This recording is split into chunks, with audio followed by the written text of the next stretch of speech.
है वो हमने फॉर्मेट्स डिस्कस किए थे कि इसके अंदर इनिशियल वेलोसिटी और फाइनल वेलोसिटी इक्वल होती है, इनिशियल एंगल और फाइनल एंगल इक्वल होती है, काइनेटिक एनर्जी इनिशियल और फाइनल काइनेटिक एनर्जी इक्वल होती है, मोमेंटम का मैग्नीट्यूड इक्वल होता है और हाइट पे जो होती है वो काइनेटिक एनर्जी हाफ हो जाती है अगर एंगल 45 होगी, तो ये डिस्कस किया था। बाकी इसके अंदर और इसके अंदर इनिशियल और फाइनल वेलोसिटीज इक्वल नहीं होंगी। ठीक है, ये कल चीजें मैंने आपको डिटेल में लिखवाई थी। तो देखिए प्रोजेक्टाइल की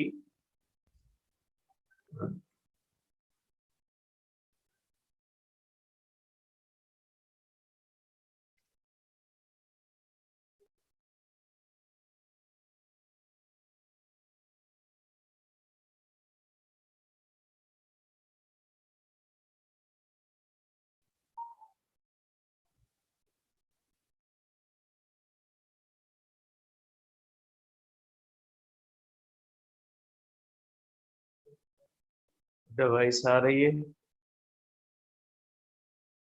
बॉयज साइड पे वॉइस का इशू है बेटा। चलो तो देखिए बेटा, अब हम इसके बारे में जो हमने प्रोजेक्टाइल के बारे में डिस्कस किया था उसमें एक दो चीजें ऐसी थी जो सब प्रोजेक्टाइल के तीनों केसेस के अंदर कॉमन है। कौन सी चीजें? पहली ये कि प्रोजेक्टाइल के अंदर जो दो मोशंस होती है, एक वर्टिकल मोशन होती है और दूसरी होती है हॉरिजॉन्टल मोशन। वर्टिकल मोशन जो होती है वो फ्री फॉल की तरह होती है, उसमें एक्सीलरेशन भी होती है, डिसेलरेशन भी होती है। और जो हॉरिजॉन्टल मोशन होती है वो यूनिफॉर्म वेलोसिटी से जो होती है या यूनिफॉर्म मोशन होती है, उसके मैग्नीट्यूड के अंदर किसी भी किस्म की चेंज नहीं आती। ठीक है, तो अगर उसको मैथमेटिकली हम अगर डील करना चाहें तो मैथमेटिकली हम उनकी इक्वेशंस को कैसे डील करेंगे? ठीक है, तो आपके बुक के अंदर कुछ इक्वेशंस दी गई है, ये आप कह सकते हैं कि मैथमेटिकली एक समरी दी गई है प्रोजेक्टाइल मोशन की। उसको मैं लिख लेता हूँ कि इक्वेशंस ऑफ प्रोजेक्टाइल मोशन। ठीक है, अब इक्वेशंस जो होती है ये दो किस्मों की आपके बुक के अंदर दी गई है। एक होती है हॉरिजॉन्टल मोशन की, हॉरिजॉन्टल मोशन की इक्वेशंस दी गई है, और दूसरी जो दी गई है वो दी गई है वर्टिकल मोशन की इक्वेशन। अब हॉरिजॉन्टल मोशन के अंदर एक्सीलेशन होती है 0 के बराबर, क्योंकि हॉरिजॉन्टल कंपोनेंट ऑफ वेलोसिटी जो होता है वो कांस्टेंट रहता है। ठीक है, और इसके अंदर जब प्रोजेक्टाइल हॉरिजॉन्टली मूव करता है तो जो हॉरिजॉन्टल डिस्टेंस तय करता है, ये हॉरिजॉन्टल डिस्टेंस तय करता है vx की वजह से, और जो हॉरिजॉन्टल डिस्टेंस तय करता है उसको रेंज कहा जाता है। और आपको पता है कि इसके लिए हम इक्वेशन सिर्फ एक ही इस्तेमाल करते हैं, s is equal to vt, या आप इसको इस्तेमाल कर सकते हैं s, क्योंकि ये लॉन्ग एक्स एक्सिस होता है, is equal to v not x into t, इस तरह से भी कर सकते हैं।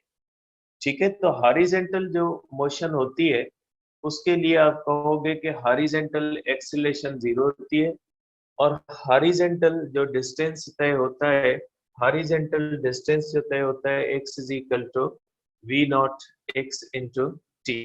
ये हॉरिजॉन्टल मोशन को जो है वो डील करने की इक्वेशंस होती है। ठीक है, अब अगर हम देखते हैं इस केस को, तो इसके अंदर आप देखें, इसके अंदर ये होता है कि हमने कल भी डिस्कस किया था कि इसको हम इनिशियल वेलोसिटी अलोंग x देते हैं, इसकी इनिशियल वेलोसिटी अलोंग y जो होती है वो 0 होती है।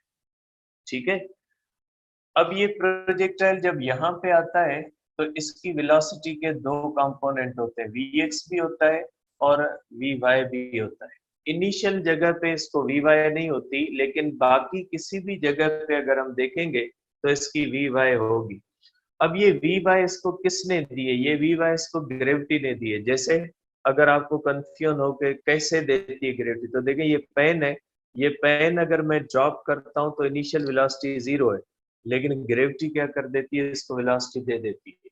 तो बिल्कुल इसी तरह से जब ये प्रोजेक्टाइल हम थ्रो इस तरह से करते हैं, इस तरह से हॉरिजॉन्टल डायरेक्शन में थ्रो करते हैं, जब ये आगे आता है तो इसको जो इनिशियल वेलोसिटी देती है, वो इनिशियल वेलोसिटी कौन देता है, इनिशियल वेलोसिटी इसको अलोंग वाई एक्सिस जो है ये ग्रेविटी इसको दे देती है। और ग्रेविटी इसकी वर्टिकल मोशन की जिम्मेदार है, क्योंकि इसकी वर्टिकल मोशन जो होती है वो लाइक फ्री फॉल होती है।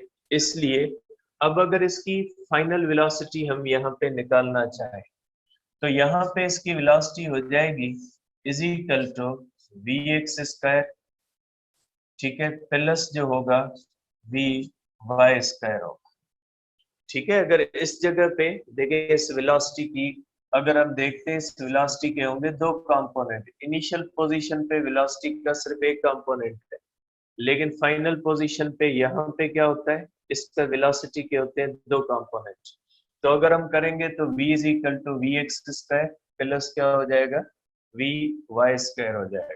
तो आपको पता है यहाँ पे वी एक्स जो होगा ये सेम रहेगा, वी नॉट एक्स के बराबर होगा, और वी वाई जो होगा ये इस तरह से हो जाएगा। देखिए आपको पता है कि जब कोई भी बॉडी फ्री फॉल में होती है तो उसके लिए हम इक्वेशन इस्तेमाल करते हैं v f is equal to v i plus g into t. लेकिन ये प्रोजेक्टाइल है, इसलिए हम इसके लिए इस्तेमाल करेंगे v y is equal to we not y minus g into t, क्योंकि प्रोजेक्टाइल के अंदर जी को हम नेगेटिव सेंस में लेते हैं। तो वी वाई हो जाएगा is equal to we not y zero minus g into t, therefore v y is equal to minus g into t. तो आप कह सकते हैं कि जो है वो इस तरह से आप इसको डील करेंगे। ठीक है, वी नॉट एक्स है, वी नॉट, सॉरी मैंने यहाँ पे वो लिखा नहीं, हर वर्टिकल वाला बीच में मैं लिख देता हूँ, क्योंकि ये वर्टिकल की इक्वेशन है। तो मैं यहाँ पे वर्टिकल मोशन लिख देता हूँ, ठीक है।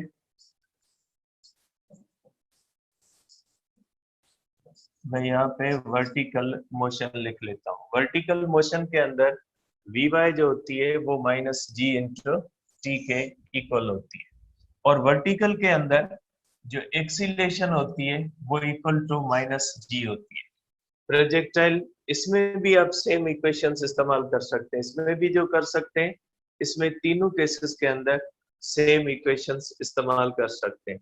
लेकिन फर्क ये कि अगर इसके अंदर ये इक्वेशन इस्तेमाल करेंगे तो इसके अंदर, ठीक है, इसके अंदर आप इस तरह से कर सकते हैं v y is equal to we not y minus g into t, दोनों तरह से आप कर सकते हैं। क्योंकि आपको पता है कि इस केस के अंदर जो इनिशियल वेलोसिटी होती है उसके दो कंपोनेंट होते हैं, एक होता है वी नॉट एक्स और दूसरा कौन सा होता है, वी नॉट वाई। इसके अंदर वी नॉट वाई जीरो के बराबर नहीं होता, और इसके अंदर भी वी नॉट वाई जीरो के बराबर नहीं होता। तो इसके लिए आप इस इक्वेशन को इस तरह से लिख सकते हैं। ये आप इसको इस तरह भी लिख सकते हैं एक्सीलरेशन को, कि जब कोई भी प्रोजेक्टाइल इस तरह से मूव करता है तो उसके अंदर एक्सीलरेशन जो होती है वो जी के माइनस के बराबर होगी। और अगर हम देखते हैं कि इसकी जो हाइट होती है, ठीक है, इसकी जो हाइट होती है, अगर हाइट हम निकालेंगे तो आप ये इक्वेशन इस्तेमाल कर सकते हैं, height is equal to we not Y into T minus half g T square. Equation कौन सी इस्तेमाल करोगे, is equal to v i t plus 1/2 G T square. इस इक्वेशन से आप इसको फाइंड कर सकते हैं कि हाइट जो होती है V not Y into T minus 1/2 G T square, G को प्रोजेक्टाइल की वजह से हम यहाँ पे माइनस रखते हैं। ठीक है, तो ये इक्वेशंस की समरी दी गई है। अगर इन इक्वेशंस को आप इस्तेमाल कर सकते हैं तो प्रोजेक्टाइल के ऊपर किसी और इक्वेशन की जरूरत नहीं पड़ती, ठीक है।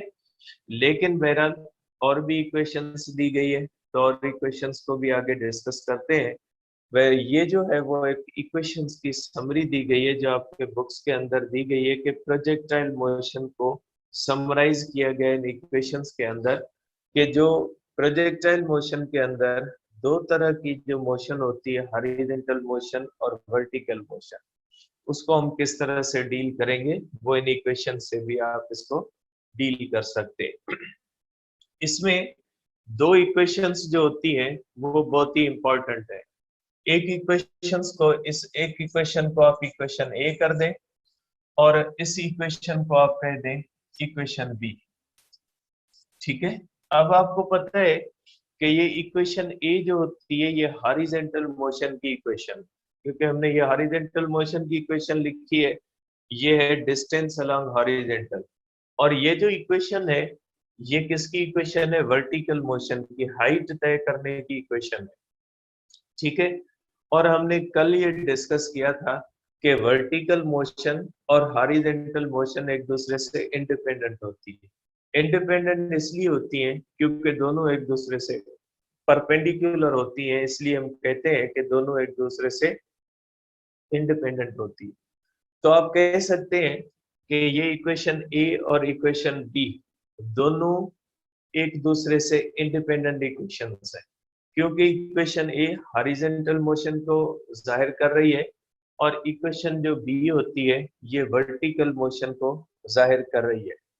ठीक है, और हॉरिजॉन्टल मोशन और वर्टिकल मोशन दोनों जो होते हैं वो एक दूसरे से इंडिपेंडेंट होते हैं, दोनों एक दूसरे के ऊपर डिपेंड नहीं करते। तो जब दोनों एक दूसरे पे डिपेंड नहीं करते, लेकिन इन दोनों इक्वेशंस के अंदर एक पैरामीटर है जिसको आप देख सकते हैं वो दोनों के अंदर कॉमन है। इसके अंदर भी जो है वो अगर हम देखें तो ये जो हमारे पास इक्वेशन है, एक मिनट, ये मैंने बेटा ए जो है वो इक्वेशन गलत की है,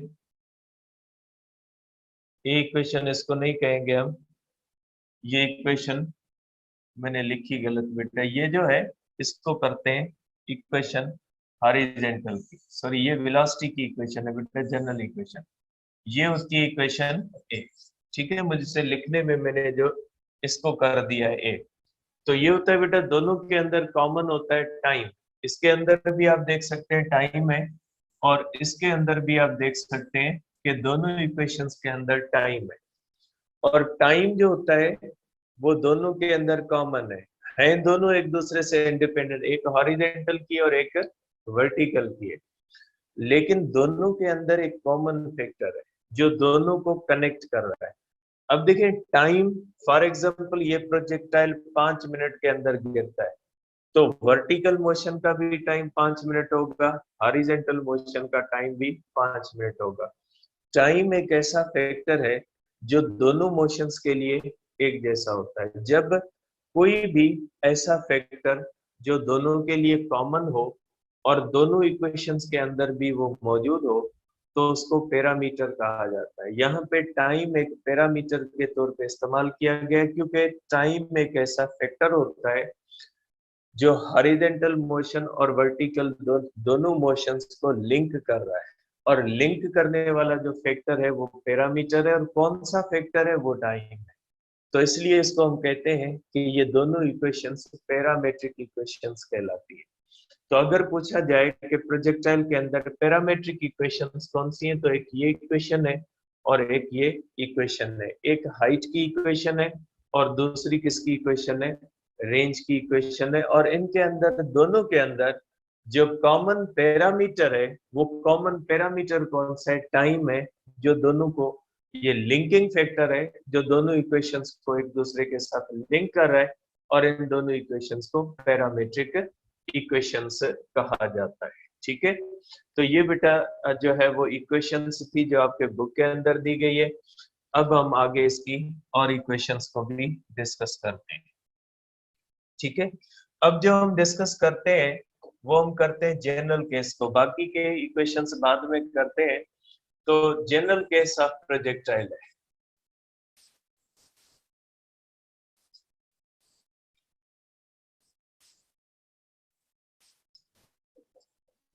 देखिए जनरल केस ऑफ प्रोजेक्टाइल है, जनरल केस ऑफ प्रोजेक्टाइल में आपको पहले भी बता चुका हूं कि इसको कहा जाता है जनरल केस ऑफ प्रोजेक्टाइल। ये इस तरह से जो प्रोजेक्टाइल होता है जो जिस हाइट से थ्रो किया जाता है उसी हाइट पे कैच किया जाता है। तो ऐसे प्रोजेक्टाइल को हम कहते हैं कि ये प्रोजेक्टाइल जो है ये जनरल केस ऑफ प्रोजेक्टाइल। ठीक है, ये हमारे पास है एक्स एक्सिस, ठीक है, और ये हमारे पास है वाई एक्सिस।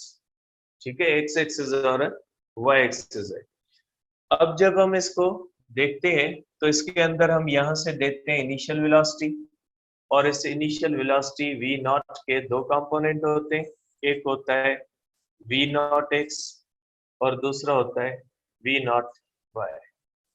ठीक है, ये प्रोजेक्टाइल जब यहाँ पे पहुंचता है तो यहाँ पे इसके पास Vx होता है जो वैसा ही होता है जैसा इनिशियल पे होता है, और इसके अंदर यहाँ पे Vy जो होता है वो 0 होता है, लेकिन इसके अंदर एक्सीलेशन होती है जो माइनस जी के इक्वल होती है। ठीक है, अब इसके अंदर पहला फार्मूला हम डिस्कस करते हैं टाइम का। ठीक है, कि ये यहाँ से लेकर यहाँ तक जब आता है तो इसका टाइम क्या होता है या टाइम कितना लेगा, उसका हम फार्मूला लेते हैं बेटा। ठीक है, अब जब ये इस तरह से प्रोजेक्टाइल हम थ्रो करेंगे तो इसके टाइम के दो हिस्से होंगे। इसके अंदर यहाँ से लेकर यहाँ तक ये जो टाइम होगा इसको T1 कहा जाएगा, और यहाँ से लेकर यहाँ तक ये जो टाइम है इसको T2 कहा जाएगा। T1 को time to reach maximum height भी कहा जाता है, कि यहाँ से लेकर मैक्सिमम हाइट तक, या टाइम ऑफ असेंट भी कहा जाता है। ये जो T1 होता है इसको हम कहते हैं time to reach maximum height या टाइम ऑफ असेंट कहा जाता है। और इस टाइम T2 को क्या कहा जाता है, इसको कहा जाता है टाइम ऑफ डिसेंट। तो इस प्रोजेक्टाइल के अंदर दो टाइम होते हैं, एक होता है वो टाइम जिसमें वो ऊपर पहुंचता है, एक वो होता है जिसमें वो नीचे गिरता है, टाइम ऑफ असेंट और टाइम ऑफ डिसेंट। और इस केस के अंदर time of ascent is equal to time of descent, दोनों इक्वल होते हैं। तो इस तरह से आप कहोगे कि इसके अंदर एक टाइम होता है time to reach maximum height,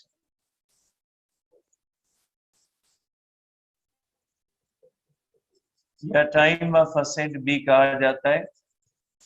ठीक है, मैक्सिमम हाइट तक पहुंचने का टाइम। ठीक है, या आप इसको कह सकते हैं टाइम ऑफ असेंट भी कह सकते हैं। ठीक है, अब ये बात याद रखिएगा कि जो टाइम होता है उसमें हम वी वाई लेते हैं। वी वाई क्यों लेते हैं, क्योंकि जितना वी वाई ज्यादा होगा उतना वो ऊपर जाएगा, और जितनी ज्यादा हाइट लेगा उतना टाइम ज्यादा होगा। क्योंकि ये यहाँ से लेकर यहाँ तक जब जाएगा तो इसकी हाइट जो होती है, हाइट किस वजह से होती है, हाइट जो होती है वो वी वाई की वजह से होती है, और वी वाई जितना ज्यादा होगा, ठीक है, वी वाई जितना ज्यादा होगा इसकी हाइट उतनी ज्यादा होगी। तो हम इसका फार्मूला करेंगे इस तरह से, इक्वेशन इस्तेमाल करेंगे v f is equal to v i minus g into T1। V f होता है v y is equal to we not y minus g into T1। V y होता है 0 is equal to we not y, v not y हो जाएगा v naught sine theta minus g into T1। तो आप इसको इस तरह भी लिख सकते हैं कि T1 अगर सॉल्व करोगे इसको तो T1 हो जाएगा is equal to we not Y upon G, या T1 हो जाएगा is equal to we naught sine theta upon G. अगर इस इक्वेशन को देखते हैं तो इसका मकसद है कि टाइम किस पे डिपेंड कर रहा है, टाइम डिपेंड कर रहा है वर्टिकल कंपोनेंट ऑफ वेलोसिटी। ठीक है, जितना वर्टिकल कंपोनेंट ऑफ वेलोसिटी ज्यादा होगा उतना टाइम ज्यादा होगा। और ये फार्मूला आपको कहता है कि साइन थीटा पे डिपेंड करता है। इसका मकसद है कि प्रोजेक्टाइल की एंगल जितनी बढ़ेगी टाइम उतना ज्यादा होगा, प्रोजेक्टाइल की एंगल जितनी कम होगी उतना टाइम कम होगा, क्योंकि डिपेंड करता है ये किस फैक्टर पे डिपेंड करता है, ये डिपेंड करता है जो है वो साइन थीटा पे। ठीक है, आप कह सकते हैं कि एक और चीज इसके अंदर इंपॉर्टेंट आती है कि टाइम जो होता है वो इंडिपेंडेंट होता है मास के। ठीक है, ये इस इक्वेशन को आप देख लें।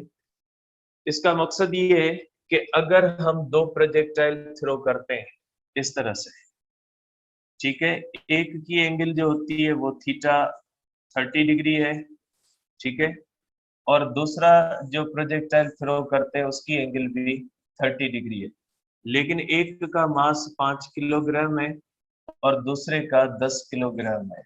दोनों की अगर इनिशियल वेलोसिटी v नॉट दोनों की अगर इक्वल है, इनिशियल वेलोसिटीज इक्वल है, एंगल्स इक्वल है, तो अगर मास डिफरेंट है तो टाइम पे कोई फर्क नहीं पड़ेगा, क्योंकि हम एयर रेजिस्टेंस को कंसीडर नहीं कर रहे।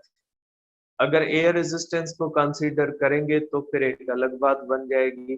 लेकिन आपको पता है कि आपके बुक के अंदर जो प्रोजेक्टाइल का केस दिया हुआ है उसके अंदर हम एयर रेजिस्टेंस को कंसीडर नहीं करते।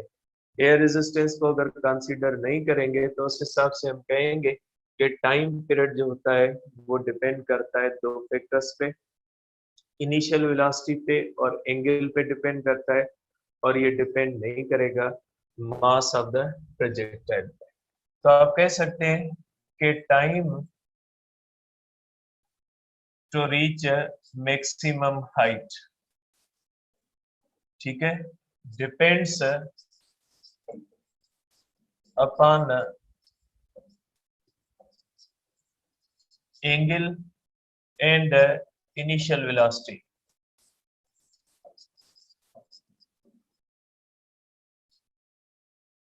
And does not depends upon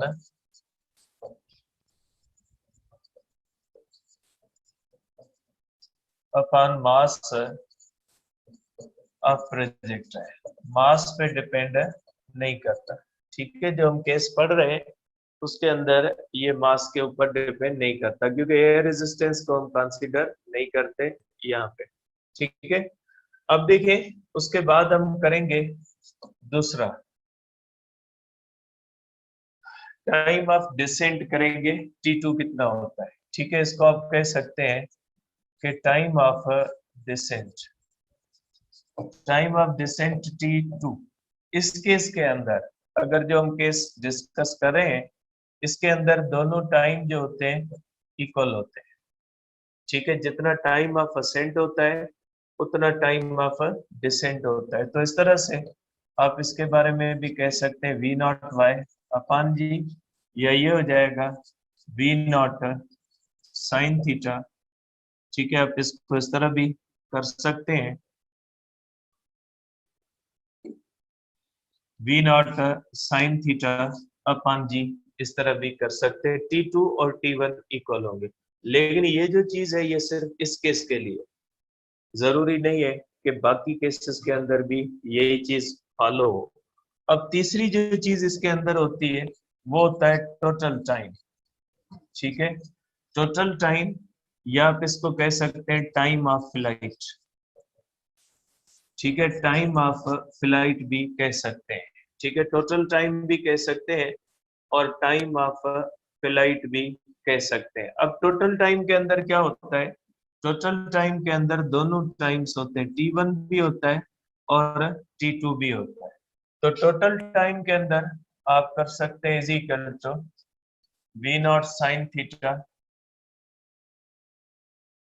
v naught sine theta upon g, plus आप करोगे v naught sine theta upon जी।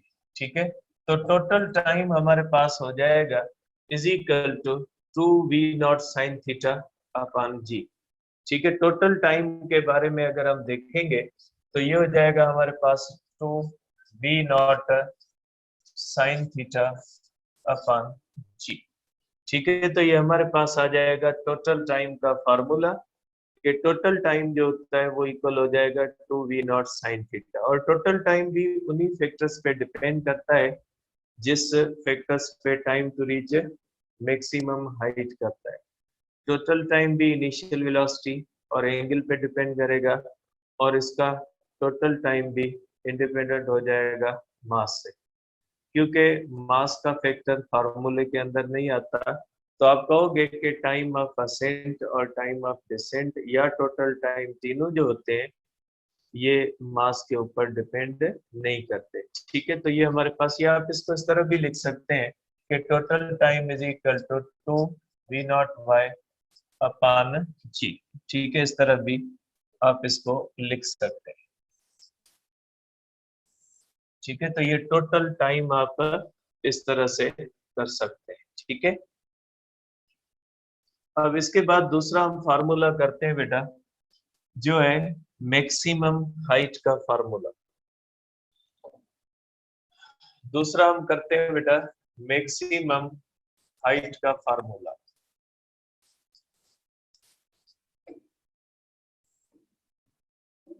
मैक्सिमम हाइट का आपको पता है कि जब हम इस तरह से प्रोजेक्टाइल को थ्रो करते हैं तो प्रोजेक्टाइल जो वर्टिकल डिस्प्लेसमेंट तय करता है इस तरह से, इसको कहा जाता है मैक्सिमम हाइट। ठीक है, और हाइट तो आपको पता है कि हाइट जो तय होती है ये वर्टिकल कंपोनेंट की वजह से होती है। तो वही सेम चीजें कि अगर हम देखते हैं कि यहाँ पे इनिशियल वेलोसिटी होती है, इस इनिशियल वेलोसिटी के दो कंपोनेंट होते हैं, v naught initial velocity, v naught x है और वी नॉट वाई। जब ये यहाँ पे पहुंचेगा तो वी नॉट एक्स सेम रहेगा। ठीक है, जबकि वी वाई जो होगा यहाँ पे 0 हो जाएगा। तो हाइट भी आप कैलकुलेट कर सकते हैं। अब हाइट के लिए फार्मूला कौन सा इस्तेमाल करोगे, v f square minus v i square is equal to -2GH, क्योंकि ऊपर जाएगा तो G की वैल्यू वैसे भी प्रोजेक्टाइल के अंदर माइनस लेते हैं। V f is equal to v y 0 और initial velocity v not y is equal to we naught sine theta. अगर हम यहाँ पे रखेंगे तो हमारे पास आ जाएगा कि -2GH is equal to v f square minus v i square. अब कर सकते हैं -2GH is equal to v f 0 minus हो जाएगा वी नॉट वाई। ठीक है, इस तरह से आप इसको स्क्वायर करोगे तो h जो हो जाएगी हमारे पास माइनस माइनस में is equal to we not y square upon 2G। इस तरह भी लिख सकते हैं, या आप ये भी कह सकते हैं v naught square sine square theta upon 2G। देखिए, जब स्क्वायर देते हैं तो थीटा के ऊपर नहीं देंगे स्क्वायर, स्क्वायर हमेशा साइन के ऊपर आएगा। तो ये हमारे पास हो जाएगी हाइट की इक्वेशन। ठीक है, हाइट को आप इस तरह से जाहिर कर सकते हैं, ये हाइट की इक्वेशन। और हाइट की इक्वेशन भी कहती है कि हाइट भी उन्हीं दो फैक्टर्स पे डिपेंड करती है, एंगल पे और इनिशियल वेलोसिटी पे। हाइट भी जो होती है वो डिपेंड नहीं करती है मास के ऊपर। कि अगर आप कहें कि हाइट भी मास की वजह से चेंज होती है तो मास की वजह से हाइट चेंज नहीं होती। ठीक है, ये हाइट का हमारे पास फार्मूला है। उसके बाद है हमारे पास हॉरिजेंटल रेंज का फार्मूला। अब देखिए, हॉरिजेंटल रेंज का मतलब क्या होता है ये आपको पता है कि जो हॉरिजेंटल डिस्टेंस तय करता है प्रोजेक्टाइल उसको हम कहते हैं कि ये हॉरिजेंटल रेंज है। ठीक है, अब हॉरिजेंटल जो रेंज होती है उसका फार्मूला हम यूनिफॉर्म वेलोसिटी वाले फार्मूले से कैलकुलेट करेंगे। ठीक है, इस तरह से हमने प्रोजेक्टाइल को थ्रो किया, इनिशियल वेलोसिटी है वी नॉट, दो कंपोनेंट बनेंगे वी नॉट एक्स और वी नॉट वाई।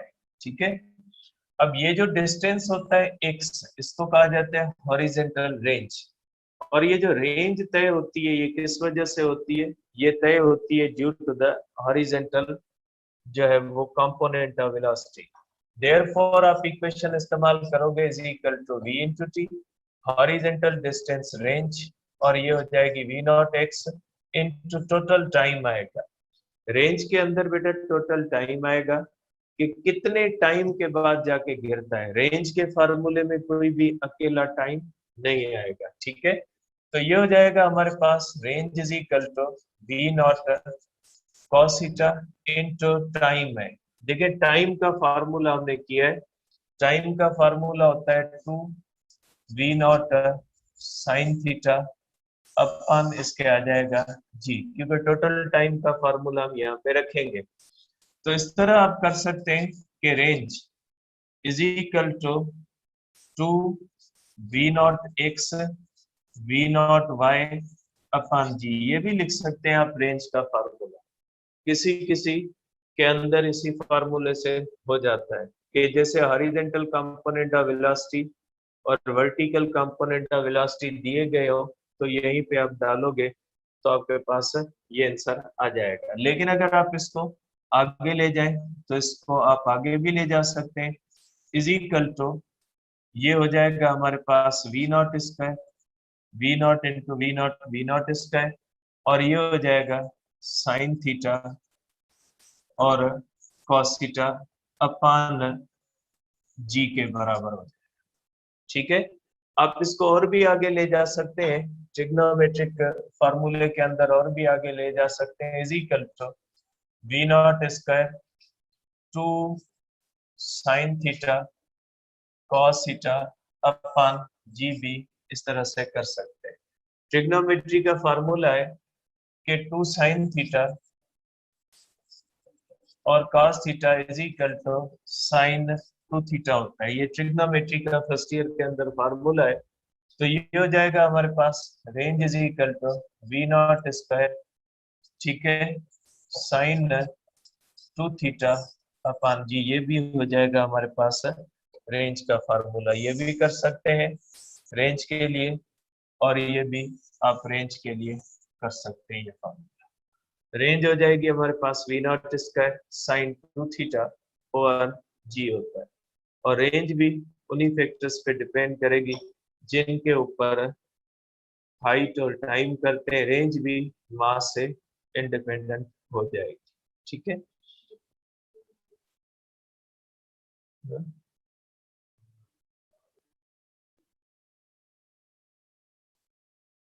तो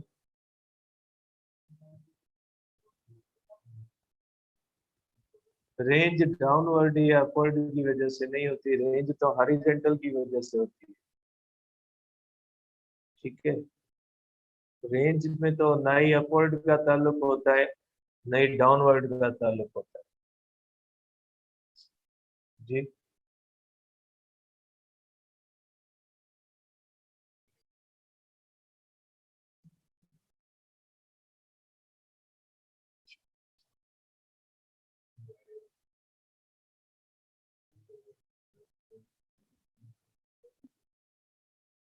ठीक है, तो v a physical to minus g इसलिए लिखा है कि प्रोजेक्टाइल के अंदर माइनस जी के बराबर होता है, एक्सीलेशन माइनस जी के बराबर होती है। उसी सेंस में फार्मूला लिखा है। फार्मूले किसी में भी मिस्टेक नहीं है, फार्मूले तो किसी में भी मिस्टेक नहीं है।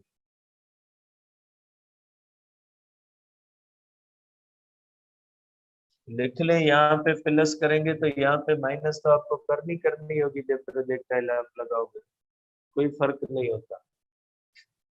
ठीक है, अब मैथमेटिक्स तो जबरदस्ती इधर उधर आप कर नहीं सकते, मैथ मैथ होती है बेचारी, क्या करें उसको।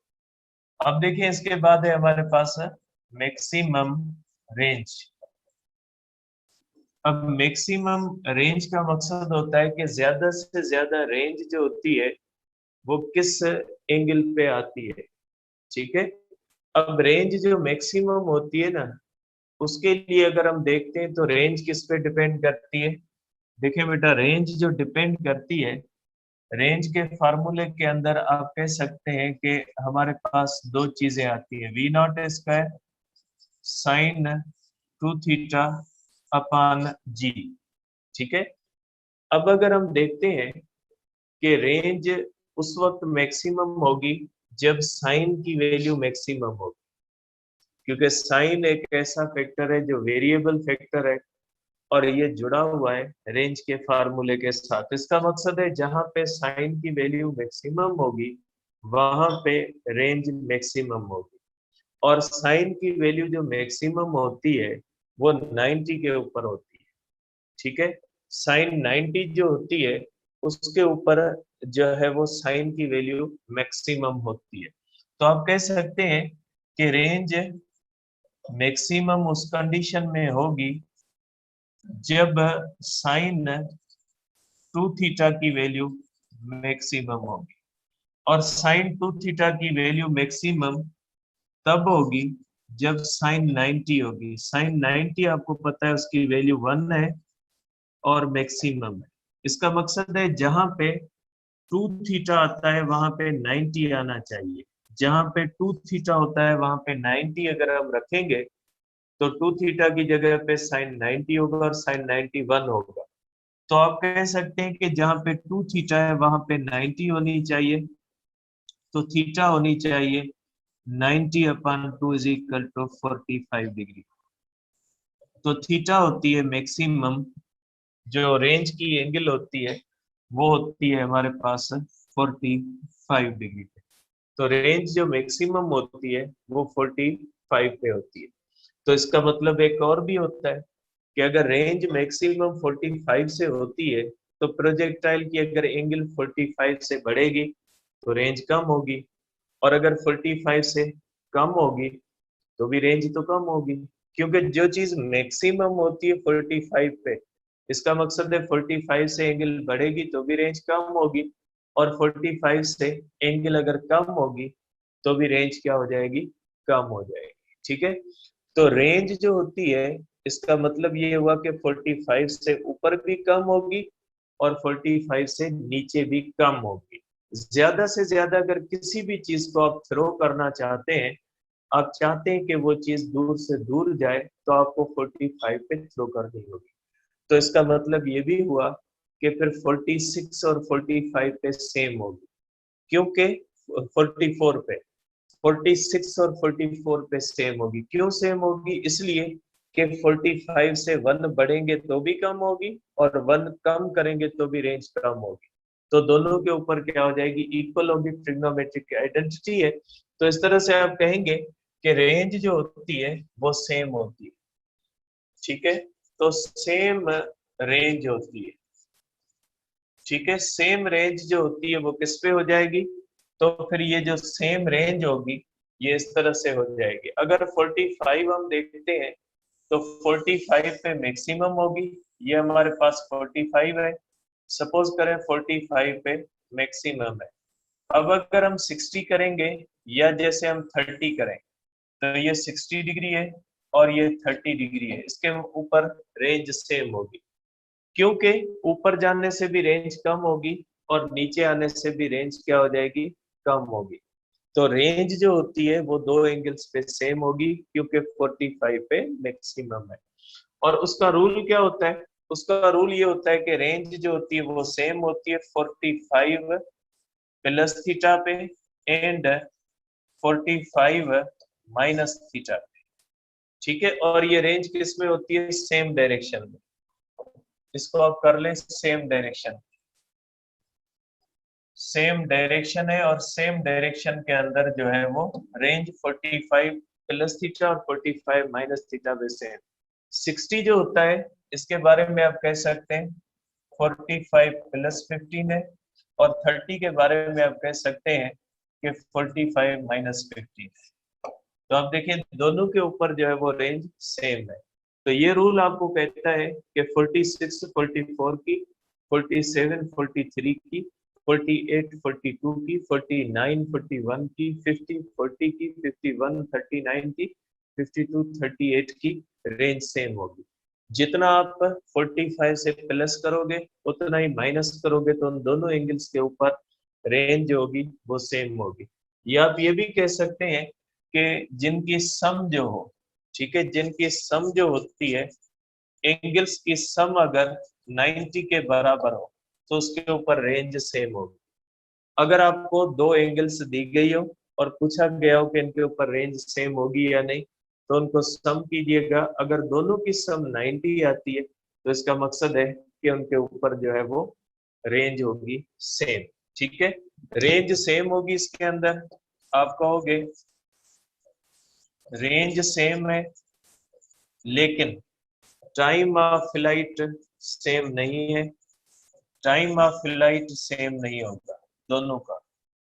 क्योंकि देखिए 30 की ट्रेजेक्ट्री लो होती है और 60 की ट्रेजेक्ट्री हाई होती है। तो बड़ी ट्रेजेक्ट्री का टाइम बड़ा होगा, छोटी ट्रेजेक्ट्री का टाइम छोटा होगा। ठीक है, टाइम ऑफ फ्लाइट जो है वो सेम नहीं होता और दोनों की हाइट भी सेम नहीं है।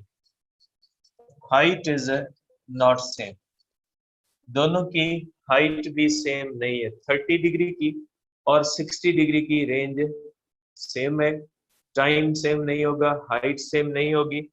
और एयर रेजिस्टेंस जो होगी, वैसे तो हम 0 मानते हैं एयर रेजिस्टेंस को, लेकिन अगर उसको कंसीडर करें तो 60 डिग्री वाले को एयर रेजिस्टेंस ज्यादा आएगी और 30 डिग्री वाले को एयर रेजिस्टेंस कम आएगी, क्योंकि एयर रेजिस्टेंस ज्यादा असर करती है।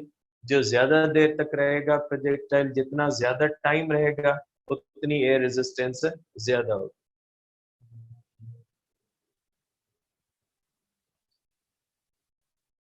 जी,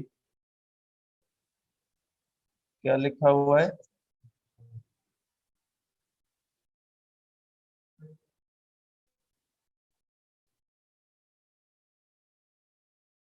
टाइम में बारे में क्या लिखे है? या तो आज मुझे पता नहीं लग रहा या आपको पता नहीं लग रहा, या तो मैं जल्दी उठा हूँ या आपको नींद नहीं आई।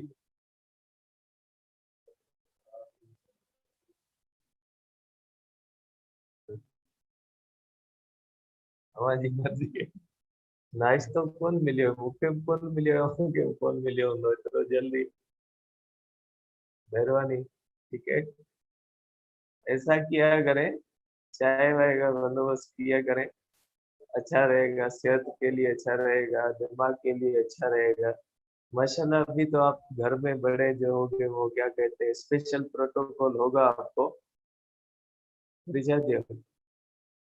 तो स्पेशल प्रोटोकॉल होगा आपको कि बच्चे एंट्री टेस्ट दे रहे हैं, तो बहुत ही थोड़े दिन है इस प्रोटोकॉल के। ठीक है, उसके बाद जो होना है तो आपको भी पता है, हमें भी पता है।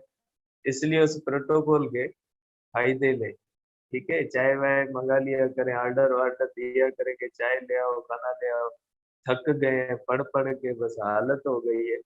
ठीक है ना, तो इस तरह से दिन बहुत ही थोड़े हैं, तो बाकी आप लोगों के। तो देखिए इस तरह से इसके अंदर सेम डायरेक्शन के अंदर ये रूल होते हैं और रेंज सेम होती है अपोजिट के अंदर भी। ठीक है, रेंज सेम होती है अपोजिट डायरेक्शन के अंदर जब जाते हैं। ठीक है, अपोजिट डायरेक्शन के अंदर जाते हैं, इसके अंदर एक बात ध्यान में रखिएगा कि इसके अंदर कभी कभी ये होता है कि डिस्टेंस बिटवीन फॉलिंग पॉइंट्स 0 होता है।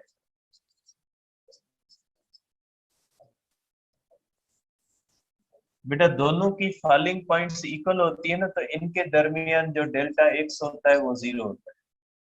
ठीक है, जहां पे एक गिरता है वहां पे दूसरा गिरता है, इसलिए आप कहोगे कि दोनों के दरमियान जो फॉलिंग पॉइंट्स के दरमियान डिस्टेंस जो होता है वो 0 होता है। अब अपोजिट डायरेक्शन के अंदर किस तरह से करें? सपोज करें ये हमारे पास दो प्रोजेक्टाइल इस तरह से अपोजिट डायरेक्शन में ट्रेवल करते हैं, तो इनकी रेंज भी सेम होती है। कैसे सेम होगी? इस तरह से होगी। सपोज करें एक प्रोजेक्टाइल इस तरह से जा रहा है, ये, और एक प्रोजेक्टाइल को आप इस तरह से थ्रो करते हैं, इस तरह से। ठीक है, ये जो है वो एंगल थीटा, थीटा टू इस तरह से क्लॉकवाइज, और ये थीटा एंटी क्लॉकवाइज इस तरह से।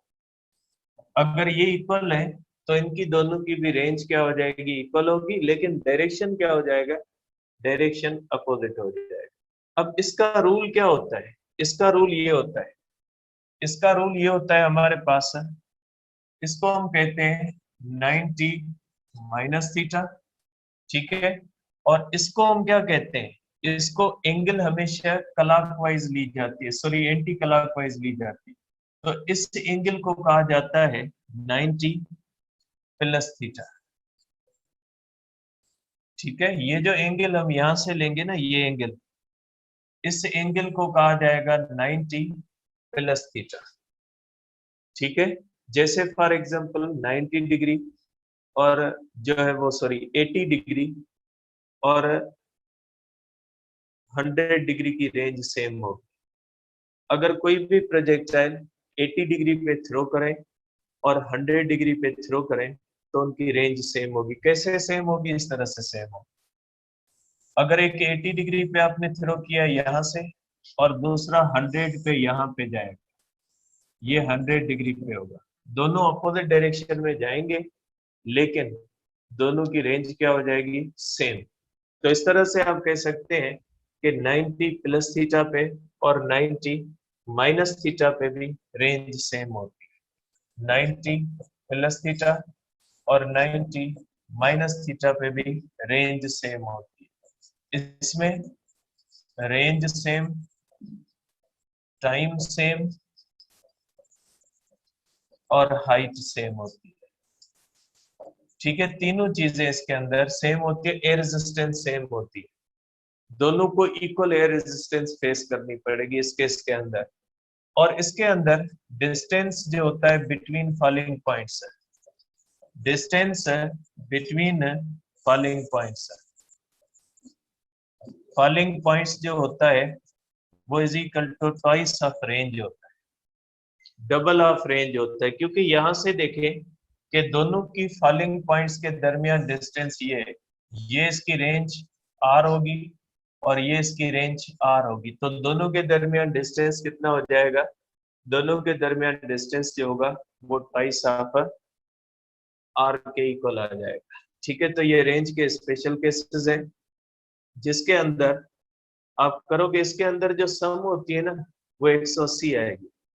इसके अंदर अगर आप देखना चाहें कि इनके अंदर जो सम आती है वो 180 आएगी, कि सम जो होनी चाहिए वो 180 डिग्री हो तो भी रेंज सेम होगी, सम 90 डिग्री है तो भी रेंज सेम होगी, सम कॉम्प्लीमेंट्री और सप्लीमेंट्री जो एंगल्स कहते हैं मैथमेटिक्स के अंदर, तो सम अगर 90 है तो भी रेंज सेम होगी और सम अगर 180 है तो भी रेंज क्या हो जाएगी? सेम हो जाएगी। ठीक है, तो हमने 3 फार्मूले डिस्कस किए। इसके बाद आपकी बायो की क्लास होगी। बाकी इसके अंदर शॉर्ट फार्मूलाज हैं, बहुत सारी चीजें भी रहती हैं, वो इंशाल्लाह कल डिस्कस करेंगे। इसके बाद बायो है, लास्ट में आपकी आज केमिस्ट्री होगी। आप जाना नहीं, फिजिक्स के टाइम पे केमिस्ट्री होगी। ठीक है, तब तक नाश्ता वाश्ता कर लें।